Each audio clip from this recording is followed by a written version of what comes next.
Aí pessoal, beleza?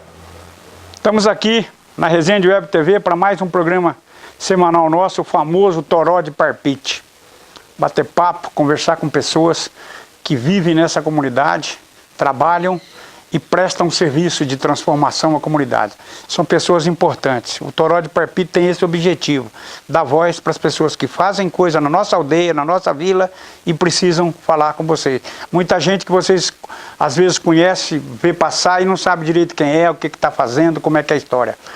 Então é isso que o Toró de Parpite faz aqui na Resende Web TV, que presta esse serviço para a nossa comunidade. Nosso convidado hoje é uma pessoa jovem, com muito boa formação na questão educacional, na questão pedagógica, entendeu? Com o universo da didática, da educação, um educador que hoje está na gestão de uma escola muito importante aqui. Nosso convidado é o Max Faria, que é o diretor da Escola Estadual Padre Luiz Moreno. Ele é Faria, mas da família dos Magalhães aqui, gente de Nova Resende, formação dele é daqui. Então a gente vai bater um papo com ele. Muito obrigado, Max, pela sua presença aqui. É muito bom falar com você. E muito bom saber que tem gente jovem tocando, fica mais fácil a gestão, porque há uma compreensão, uma proximidade maior, né? E fala um pouco aí quem você é, entendeu? Você nasceu aqui, onde você formou, como é que é a tua história? Conta um pouquinho pro pessoal aí. Isso, eu sou da família dos Magalhães, daqui de Nova Resende mesmo, e da família dos Farias, né, que é a família pela parte do meu pai. Eu nasci e fui criado aqui em Nova Resende, e eu fiz a minha graduação lá em Muzambinho, no Instituto Federal, no curso de Ciências Biológicas, licenciatura. Aí eu concluí em 2012, e logo já fiz o concurso público, passei para ser professor de Ciências e Biologia, assumi em 2012, e desde então eu trabalho como professor. Desde o início eu trabalho na Escola Padre Luiz Moreno, que é a escola que eu assumi a direção agora em julho. E no ano passado, né, eu tive o prazer também de trabalhar na Escola Caio Albuquerque. Então eu estava com 2 cargos nas 2 escolas aqui da cidade. Foi uma coisa muito boa também para a gente conhecer vários professores, vários alunos. Isso serviu muito para ampliar a visão e foi uma oportunidade muito boa que eu tive.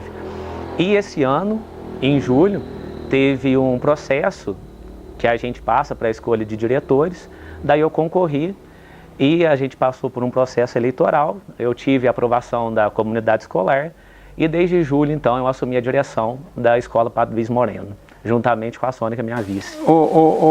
Marcos, fala pra gente quem elege o diretor? É toda a comunidade escolar. Primeiramente, para a gente candidatar, a gente tem que passar por um processo de certificação, que é uma avaliação que a gente faz sobre todos os conteúdos que vão ser trabalhados no dia a dia do gestor e se a gente for aprovado nesse processo de certificação, a gente pode se candidatar.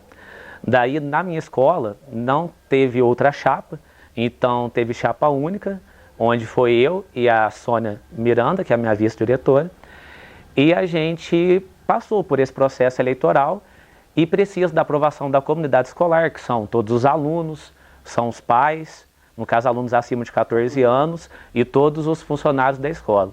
E a gente teve uma aprovação de 93% e a partir de julho a gente assumiu a direção. Se você tivesse que dizer hoje, qual é a maior dificuldade hoje com a escola pública que você dirige tem? Eu acho que a maior dificuldade são as cobranças. É a cobrança que tem em cima da direção, a cobrança que tem em cima dos especialistas e a cobrança que tem em cima dos diretores. Porque a gente é cobrado a dar uma educação de qualidade, a gente é cobrado a ensinar valores para os alunos, né, preparar cidadãos para poder atuar na sociedade, a gente é cobrado por resultados, cobrado por aprovação e muitas vezes tem vários fatores que acabam influenciando nesses resultados e às vezes acaba faltando um apoio do governo, um apoio das instituições para a gente estar conseguindo dar conta de toda essa carga, né, que acaba caindo sobre a gente, sobre a direção e sobre os professores principalmente. Então, quer dizer, na verdade, hoje vocês recebem uma missão importantíssima para a sociedade, que é a educação do país, de jovens. Que faixa etária são jovens lá? De 11 a 15. E esse é período de que ano que corresponde? De 6º a 9º ano, que são os anos finais do ensino fundamental. Tá. Então, quer dizer, você percebe, assume a função de educar, de cuidar dos nossos filhos, mas na verdade eles não recebem as condições ideais para fazer isso, as ferramentas e as condições. Não é isso que acontece, Marco? Isso, porque se a gente for falar em questão de estrutura, em questão de verbas, a gente tem o básico, que dá para a gente poder trabalhar, feijão com arroz. Isso, e fazer o nosso serviço. Mas, por conta da faixa etária que a gente trabalha, e por conta das mudanças que estão tendo na sociedade, as mudanças que estão tendo na família, eu acho que a gente precisaria de muito mais que isso. A gente não precisa somente desse apoio financeiro, somente das verbas, somente dos recursos. A gente vê que a sociedade hoje em dia está passando por um momento de mudança muito grande. As relações entre pais e filhos estão mudando muito também. A gente vê que muitas crianças, muitos adolescentes estão passando por dificuldades, por problemas psicológicos. Existenciais mesmo, né? As dificuldades. Crise de ansiedade, depressão. Então, o que falta, na maioria das vezes, é um apoio nesse sentido. São profissionais dentro da escola, é uma equipe que pode atuar ali junto, perto ali das crianças, um psicólogo, um assistente social, porque a responsabilidade nossa é muito grande. E assim, é uma carga muito grande que a direção, os professores, que todo mundo da escola carrega, de muitas vezes fazer muito além que é da sua obrigação. Muitas vezes coisas que a gente não está preparado para estar fazendo. E nem é obrigação, né? E nem é a nossa obrigação. Porque há uma confusão de achar que a escola forma um cidadão. A escola tem uma parte desse processo de formação. Isso. Tem uma parte que é da família, né? Entendeu? Que o negócio, sabe? Ah, meu filho não está comendo direito. Ué, isso não é um problema da escola, né? Isso é um problema do pai. Então você tem vários exemplos. Eu acho que essa questão que você está abordando, ela é muito importante, que é a presença mais... Primeiro, os profissionais especializados, que você está falando com muita... Um terapeuta ocupacional, psicólogo, entendeu? Assistente social, a gente possa conviver com... Os professores, a escola é montada hoje para um processo de conhecimento. Existe hoje uma mudança comportamental que precisa ser acompanhado por especialistas dessa área, não é isso? Com certeza, né? Porque a obrigação não é somente de uma das partes. A família não entrega o filho para a escola poder resolver todos os seus problemas. A gente também não pode esperar que a família entregue seus filhos completamente preparados. Então, todo mundo precisa de se ajudar, né? A gente tem que fazer uma rede de ajuda, tem que ter uma contribuição aí de todas as partes, que é para a gente conseguir atingir o objetivo nosso. Família, escola, governo, todo mundo trabalhando junto para a gente conseguir cumprir com a nossa obrigação. A sociedade, o estamento burocrático, as organizações sociais precisam perceber que a escola é o núcleo de formação do futuro, né? Que a escola é o núcleo de formação do futuro. Então, eu gosto de colocar uma questão, porque a minha área é comunicação, eu fico imaginando hoje, um professor numa sala de aula com 25, 30, 35 alunos... 40, 42... 40, 42, então quer dizer... O professor ali, com uma lousa, com poucas ferramentas, como é que ele vai conseguir atenção, disputar com o mundo, com o universo de informações que tem fora, com a internet, com a mobilidade do celular? Quer dizer, se ele conseguir aquela atenção do aluno, se ele conseguir a atenção, ele já é um herói. Imagina ainda ensinar, né? A competição é muito forte, né? Isso, a concorrência nossa é muito grande, né? A gente tem ali a internet, a gente tem os eletrônicos, celulares, todos são, de certa forma, uma concorrência para o professor, porque os alunos, no dia a dia deles, eles têm acesso a muitas ferramentas interessantes, divertidas, que eles passam horas e horas, e depois, quando eles vão para a escola, quando eles vão para a sala de aula, a gente tem que estar competindo com isso.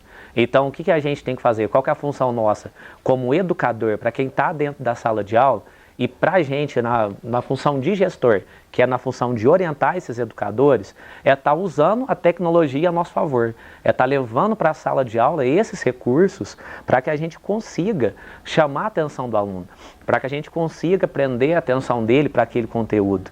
Porque se ficar somente daquele sistema de anos atrás, a gente nunca vai conseguir a atenção daquele aluno, e nisso vai gerar vários problemas depois de indisciplina, falta de interesse, baixo aprendizado e várias outras coisas também. E quebrar aquela visão que o jovem entende que a escola é uma coisa chata, né? Isso. Todos com nós certeza. tivemos essa sensação, né? A escola é um negócio chato, que a professora receber ordem, ficar fechado no espaço, né? A escola tem que ser um ambiente prazeroso. Sim. Ensinar e aprender tem que ser uma coisa divertida, uma coisa que desperta o interesse, que desperta a atenção e principalmente uma coisa que eles vão ver que eles vão poder aplicar na vida deles, que eles vão poder aplicar no dia a dia. É claro que muitas vezes a gente não consegue fugir 100% do tradicional. Sim. Certas coisas têm que permanecer. O aprendizado tem que obedecer algumas regras, né? Com certeza, mas a gente sempre tem que estar inovando, sempre tem que estar diferenciando para a gente conseguir pelo menos quebrar aquela rotina que muitas vezes fica pesada e cansativa para o aluno. Você tem uma equipe boa na escola? Quando eu falo equipe, eu estou falando de tudo. A merendeira, é merendeira que chama? Lancheira, como é que chama? A gente chama... Cantineira. Isso, de ASB. É o nome da função, mas todo mundo chama de cantineira. O que é ASB? cantineira. Traduz pra gente. É auxiliar de serviços básicos. Ah, muito bem. Então, você tem uma equipe daí, depois professor, orientador pedagógico. Com certeza. Você hoje tem uma equipe, o teu recurso humano é bom. Sim, até quando eu passei pelo processo eleitoral, eu vi que eu tive o apoio, quase 100% ali de toda a minha equipe, dos funcionários, e isso foi um estímulo muito grande para mim. E eu posso falar que a minha equipe é uma ótima equipe, é uma equipe unida, muito bem preparada, cada um exercendo a sua função muito bem. E uma coisa muito importante que eu percebo é que quando a escola está precisando de fazer ali algum evento, quando a escola está precisando ali de fazer algo que seja para arrecadar dinheiro, sim, que seja para desenvolver algum projeto, que às vezes precisa de ficar um tempo a mais dentro da escola, estender um pouco a jornada de trabalho, que precisa-se de muito esforço, eu sempre tenho o apoio de todo mundo. Os professores apoiam muito. Quando eu preciso da ajuda deles, eles estão ali presentes. As secretárias, as cantineiras, né? Todo mundo sempre, quando a gente precisa, está ali disposto para ajudar e não mede esforços porque está todo mundo trabalhando no mesmo objetivo.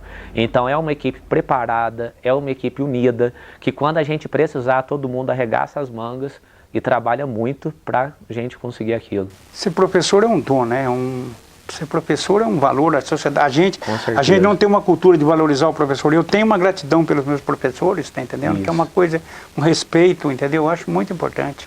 Com certeza, né? A gente vê que às vezes esses valores vão sendo deixados de lado aos poucos. E isso vai deixando a gente muito triste com algumas situações que acontecem. Piorando a sociedade. Isso mesmo. Eu acho que a gente ainda é muito privilegiado pela região que a gente vive.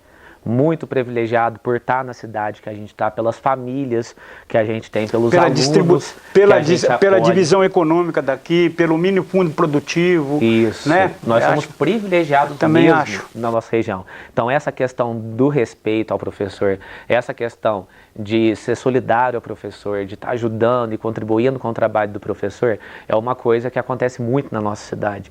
Então são poucos os casos que a gente se depara com situação desagradável no dia a dia, do desrespeito pela parte, assim, às vezes até dos pais, pela falta de compreensão, de não falar a mesma linguagem que a gente, de não ser parceiro da gente. Então esses casos, felizmente, são muito poucos, mas graças a Deus a maioria das famílias apoiam muito a escola e são parceiros nessa causa que é a educação das crianças. A gente precisa perceber, como é que está colocando com seriedade, é que a gente entrega o filho da gente para essas pessoas ajudar a gente a formá-los, né? Então tem que compreender isso, tem que entender a escola como esse papel, né? Eles passam parte da vida deles lá, entendeu? E aprendem lá. Além do conhecimento, tem um negócio muito importante que é a convivência, né? Isso. A sociabilização na escola, né? Com certeza. A gente tenta passar além do conteúdo que tem que ser trabalhado, que está no planejamento, que está no currículo. A escola tem a função de passar valores. A gente tem que ensinar o aluno a respeitar, a se portar na sociedade, a seguir regras, ensinar limites, né? Ensinar que ele vai ter punições caso ele não cumpra essas regras. Então a gente tem que ter essa função. A gente tem que às vezes, pegar e chamar a atenção do aluno, às vezes a gente tem que ser rígido, a gente tem que dar uma punição, porque a vida vai cobrar isso deles. Se eles não aprenderem dentro da escola, se eles não aprenderem dentro da família, eles vão ser cobrados por isso e a vida vai cobrar de um jeito muito mais rigoroso, de um jeito muito mais duro.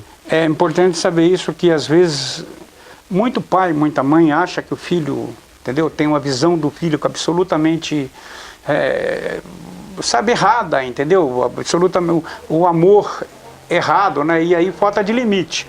E a escola vai colocar esse limite. Isso. Então, isso é uma realidade que precisa ser compreendida, entendeu? Isso é uma realidade que precisa... E a outra coisa que eu quero até perguntar para você, Marco, é se a comunidade tem a noção do pertencimento da escola. Eles se assumem a escola, têm uma visão de pertencimento de todos da escola, dos familiares, eles se sentem que são os donos da escola, participam, tem essa participação familiar na escola, essa entrada? Tem sim. Nós temos uma boa participação da comunidade escolar. Quando a gente faz reuniões, a gente tem uma grande participação dos responsáveis, dos pais dos alunos.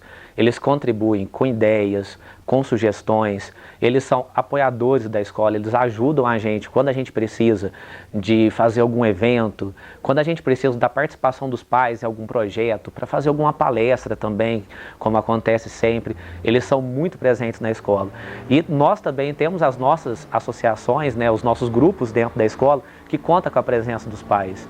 Nós temos o colegiado escolar, por exemplo, que tem a presença dos pais, que ajudam nas tomadas de decisões da escola.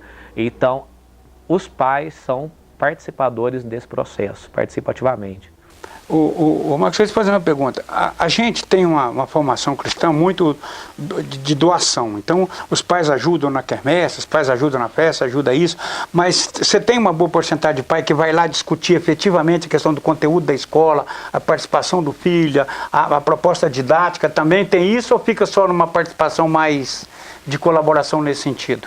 Não, eles também questionam, né? Temos muitos pais questionadores, né, que falam a respeito de algum conteúdo que está sendo trabalhado. Muitos pais que às vezes não concordam com determinada coisa e a gente pega lá e explica para ele, orienta, fala assim, ó, na verdade é assim que funciona.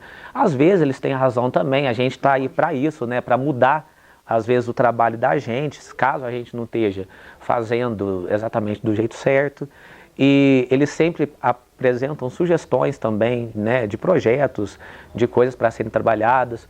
Então, no conteúdo, eles também participam, né? A participação nesse sentido não é tão grande, mas a gente tem essa participação sim. Tem um conjunto de pais conscientes. Isso. Outra coisa, você tem na escola, do ponto de vista das relações e dos pais, conflito com as questões religiosas? Existe conflito com questão religiosa, aluno dessa religião, aluno daquela outra, alguma coisa? Isso foi uma coisa que foi comentada até essa semana na escola, que é o respeito em relação às religiões. Pluralidade. É a pluralidade, a gente tem aluno de todas as religiões, a gente não tem conflitos em relação a isso. Quando a gente aborda determinado conteúdo, que as religiões vão ter visões diferentes em relação a isso, a gente passa aquele conteúdo da melhor forma possível, né? A gente expõe para os alunos os diferentes pensamentos, as diferentes ideias a respeito daquilo e tem uma compreensão grande. E quando a gente tem na escola, às vezes, a participação de um pastor, a participação de um padre, todos são muito bem recebidos, todos são muito bem respeitados. Então, eu acredito que nesse sentido tem um respeito a essa pluralidade de religiões que a gente tem. Eu quero retomar aquela questão que você falou da preocupação com os jovens, a crise que se está vivendo. É uma crise mundial de ansiedade, de querer resolver tudo rápido, de fazer tudo depressa, tudo para ontem. E, por outro lado, uma necessidade de evidência. Nós vivemos, no meu modo de entender, a era do conhecimento. Todo conhecimento está disponível, né? As plataformas digitais apareceram agora. Nem sempre usamos o melhor conteúdo e nem sempre buscamos o que é mais importante de informação. Mas está disponível. É democracia de informação. Agora, por outro lado, também tem a doença que vem junto com todo desenvolvimento, que é a doença da evidência. Todo mundo querendo aparecer, quer dizer, usar o celular. Isso nos jovens é forte também? Isso é perceptível lá na escola? Eu acredito que sim, que a gente vê. Quando quero estar no Facebook, quero mandar isso aqui. Isso, quando o adolescente chega lá em determinada fase, ele tem essa necessidade de estar sendo aceito pelos colegas, de estar sendo aceito pela sociedade, então de ter uma rede social que tem uma movimentação grande, de ser visto e de ser bem aceito por todos. E isso muitas vezes, né, pode gerar aí alguma forma de ansiedade, de insatisfação. E de desapontamento se não der certo. Com certeza, desapontamento em relação ao que ele é, em relação à forma física, à aparência. Então, hoje em dia, a respeito das redes sociais, acabou sim influenciando nesse sentido. Deixa eu avançar aqui um pouco. Você está falando da pluralidade religiosa. A escola também contempla essa questão da integração das outras diferentes, das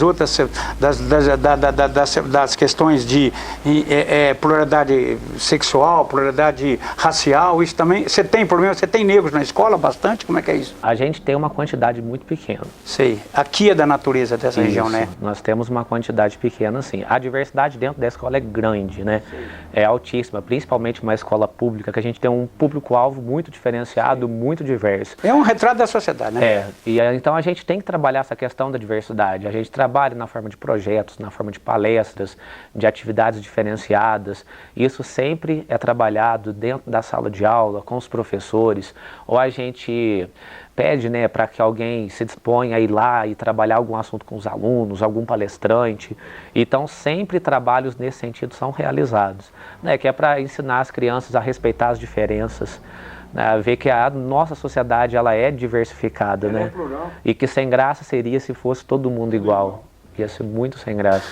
E, deixa eu te fazer, o celular é um adversário duro da educação. O celular é um problema. O celular, ele é um problema, sim. Então, é aquele problema que a gente não vai conseguir escapar dele. Isso é impossível. É inexorável. Isso. Fazer com que o celular não entre dentro da escola, com que o aluno não leve, é uma coisa praticamente impossível da gente conseguir hoje em dia. É o tempo, né? Esse tempo. Então, a gente tem que se adaptar a essa questão. A gente tem que se adaptar ao uso da tecnologia. Portanto, na nossa escola, a gente tem projetos que utilizam a tecnologia no dia a dia, né? A gente sempre tenta orientar eles que o celular ele pode ser levado, mas ele tem que ser usado como uma ferramenta pedagógica. Ele tem que ser utilizado na aula do professor para determinado objetivo que o professor propôs para aquela aula.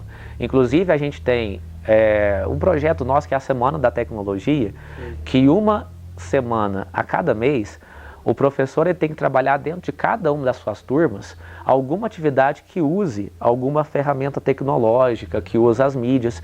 E nessa semana o celular ele é muito utilizado.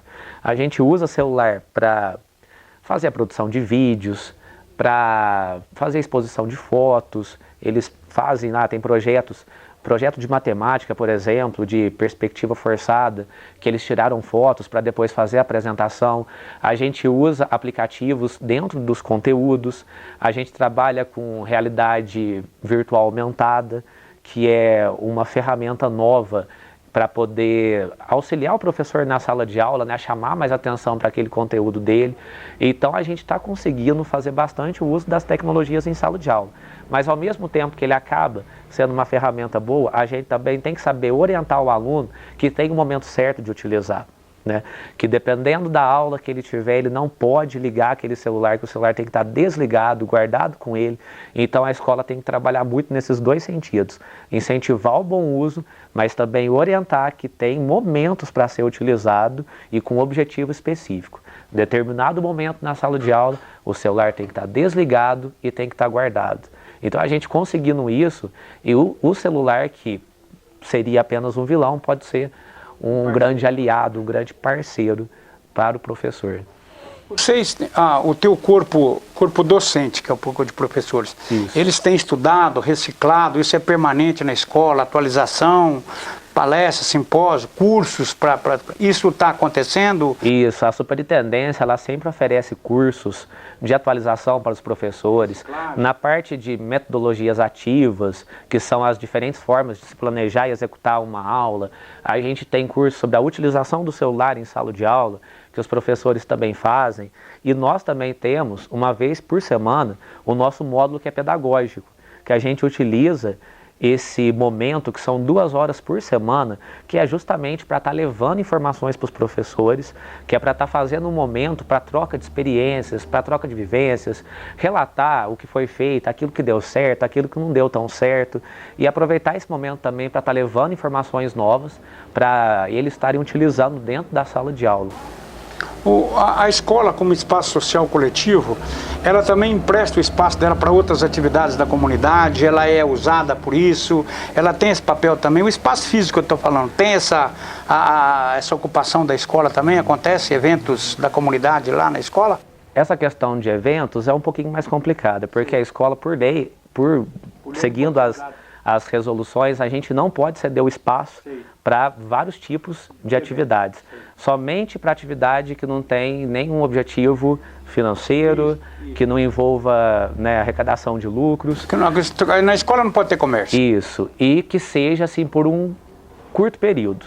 Se for necessário utilizar o espaço da escola por um período maior, a gente tem que fazer um requerimento, ser aprovado ali pelo colegiado escolar, encaminhar lá para a superintendência, depois encaminhar lá para a secretaria de ensino, para ver se eles aprovam ou não. Então, eu como diretor, eu não tenho poder de liberar a escola, de autorizar com que alguns eventos sejam feitos. Dependendo do evento, né, dependendo do objetivo do evento, a gente consegue sim, mas cada... Se casar interesse da sociedade com o da escola, né, sem fins lucrativos. Se for algo que auxilie a comunidade, que traga um bem para os nossos alunos, para os pais, para as suas famílias, né, que não tenha nenhum objetivo que seja arrecadação de lucro, a gente pode sim estar oferecendo um espaço para ele ser utilizado.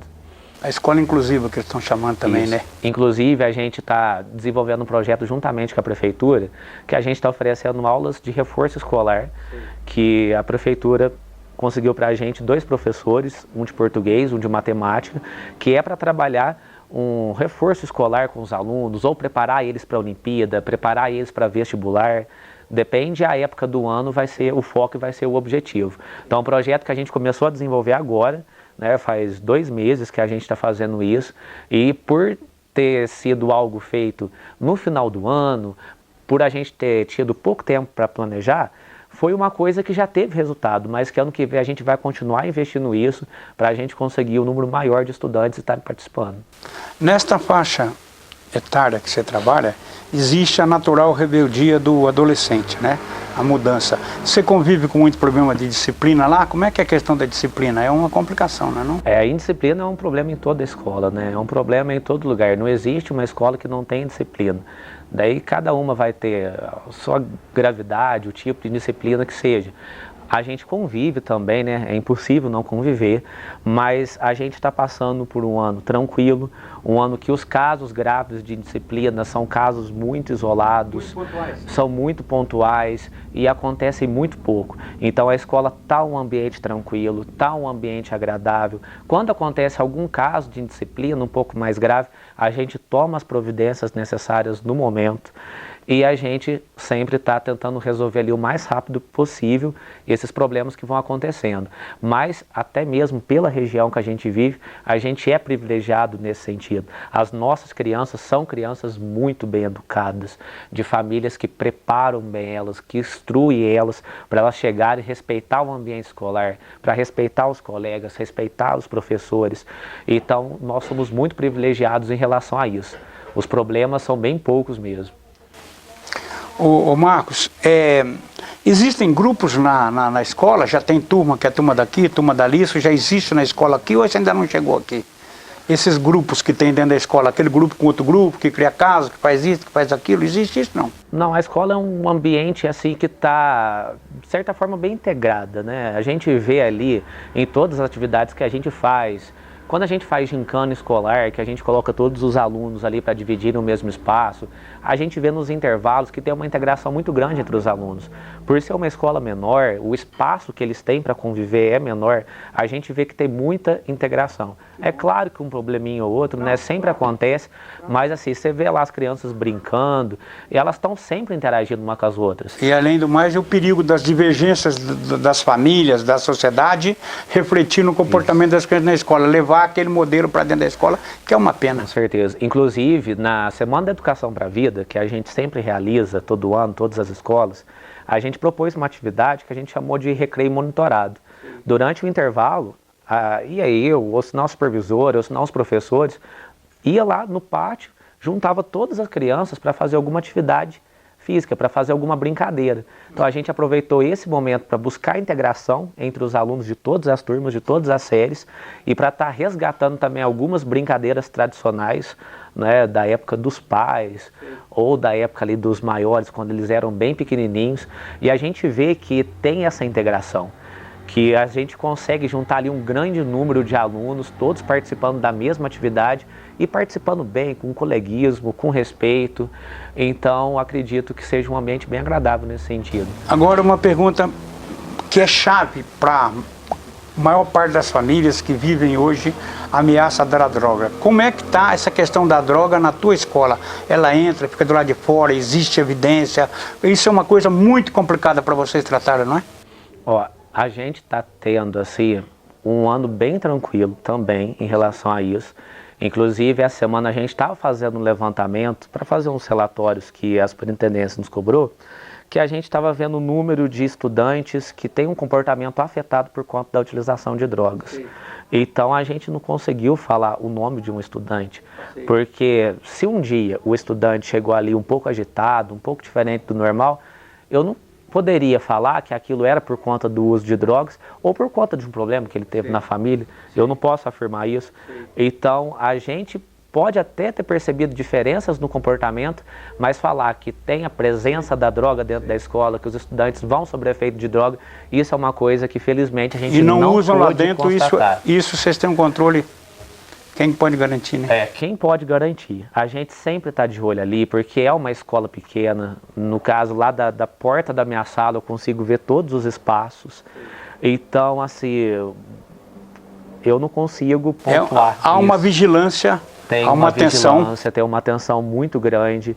Então, felizmente, eu não posso falar que teve a utilização. Às vezes, ali, algum aluno apareceu com alguma coisa para fazer, sim, uma gracinha, mas eu não posso falar que o aluno está fazendo a utilização daquilo dentro da escola, que é uma coisa recorrente. Não é uma prática, não existe essa prática, é pontual. Não é uma prática, é uma situação pontual que às vezes aconteceu. E o alcoolismo? Você já percebe que essa fase é uma fase de afirmação, né? Isso. Tem um processo, eu considero também uma questão grave, né? Com certeza, a gente vê os adolescentes, né, muito novos já se envolvendo, né, com essa questão do alcoolismo, mas a gente às vezes percebe mais não dentro da escola, porque a gente conhece os estudantes, a gente conhece os nossos alunos, é uma escola pequena, então às vezes a gente sempre acaba se encontrando com eles aí em diversos ambientes aqui na cidade, e a gente sabe que isso é uma coisa que está presente na vida deles, né, de uma pequena minoria, mas é uma coisa que está presente. A sociedade é permissiva nesse aspecto, né? Isso. O cara vem em casa, o pai, a mãe, e é uma coisa que está ligada à festa, à alegria também, né? Tem esse problema, né? Tem um comportamental de cultura. Com certeza. Eu gostaria que você, para encerrar aqui, você desse um recado para os pais, alguma coisa que você acha que a gente não colocou aqui na conversa, que seria importante você falar, que é importante para a escola. A gente está oferecendo aqui o espaço da Resende Web TV para os pais que estão acompanhando, né? A gente está tendo a oportunidade de apresentar, a maioria já conhece, mas apresentar o Marcos com o conteúdo, com a capacidade, com a bagagem que ele está trazendo para educar seu filho. Observando, né, o comportamento dos alunos através de rodas de conversa, através de depoimentos, a gente vê que os alunos estão sentindo uma necessidade muito grande de compreensão, uma necessidade muito grande de atenção, de afeto, amor, de demonstração de carinho. Isso está pesando muito na vida do aluno. E muitas vezes o comportamento que ele apresenta dentro da escola, muitas vezes uma das causas dele não conseguir aprender aquele conteúdo, da aprendizagem dele não ser o suficiente, é por conta de problemas que estão acontecendo dentro de casa. É por conta dessa falta de união, né, das famílias. E a gente vê que isso, infelizmente, acaba refletindo muito na vida daquele aluno. Tanto que, às vezes, a gente tem que parar ali, conversar com ele, para a gente ouvir ele, para que ele desabafe, e eles acabam relatando Tudo isso que eu falei. Então, eu gostaria, né, de pedir para os pais que sejam mais compreensivos, que tirem um tempo para os seus filhos, que conversem com eles, que orientem eles, que ensinem a eles a importância de respeitar, a importância de seguir as regras e que, principalmente, os pais sejam parceiros da escola, que eles não vejam o professor como alguém que está ali tentando ofender o filho, tentando... Às vezes a gente ouve esse termo, tentando humilhar o filho. Não existe isso. Todo professor, ele repreende, mas é no sentido de educar. Porque está todo mundo buscando o mesmo objetivo, que é a educação da criança. Ninguém está dentro da escola buscando uma coisa que não seja essa. Então os pais, os responsáveis têm que ser parceiros da escola, têm que ser parceiros da direção, da supervisão, dos professores. Se a gente conseguir falar a mesma língua, se a gente conseguir ter essa troca de experiências e dividir as responsabilidades, eu tenho certeza que a situação da educação na nossa escola e a situação da educação no nosso estado, no nosso país, com certeza vai melhorar muito. Estatísticas provam categoricamente, em todo estudo, de que é muito mais comum o menino levar problema de casa, da vida, do cotidiano dele para a escola, e isso prejudicá-lo na escola, do que o contrário. A porcentagem de problema que o menino leva, o aluno leva para casa, trazido da escola, é muito pequena, é ínfimo. O caminho inverso que acontece muito, ele é reflexo do que acontece na casa dele, na vida dele, da relação com os pais. Eu gostaria de retomar uma questão que o Marcos falou, que eu acho muito importante. Eu acho que ainda a construção básica da relação da sociedade é a família. Está na família, é na família que tem que ter. É na família que tem que ser ministrado, que você tem desenvolvido e aplicado sempre o afeto, e também é na família que se começam os limites. Às vezes uma criança não tem limite em casa, a escola, por dever de ofício, coloca limite e vira um problema. Precisa respeitar. Quando você entrega seu filho para uma escola, você está dando uma procuração para aquela escola, ensinar seu filho, oferecer conteúdo para ele, e oferecer conteúdo para ele virar uma pessoa, para ele virar um cidadão melhor, com qualidade, entendeu? Acho que a gente tem que ter isso muito claro na cabeça. Não sei se você concorda com o que eu estou dizendo. Com certeza. Concordo com cada uma das palavras que você falou agora. Muito obrigado. Ô, gente, estamos terminando. Muito obrigado, Marcos. Eu que agradeço, obrigado por ter... pelo convite, pela oportunidade de estar Ótimo, falando aqui. ótimo. Nós que agradecemos. Muito preparado, muito boa conversa, moderno. Está encerrando aqui mais um Toró de Parpite. Tivemos a oportunidade, a honra de receber o Marcos, diretor do Colégio Escola Estadual Padre Luiz Moreno. Eu chamo Luiz por causa dele, tá? Ele que me batizou. Então, minha avó mandou botar o nome dele no meu nome. Então, é isso que nós queremos fazer. Conversa, bate-papo, troca de informações. E estamos encerrando mesmo mais uma. Semana que vem tem mais um Toró de Parpite, uma conversa boa de alguém que interesse para sua formação, para seu conteúdo, para olhar a nossa vila. Tá bom? Até semana que vem aqui na Resende Web TV. E viva a Nova Resende! Viva a vila!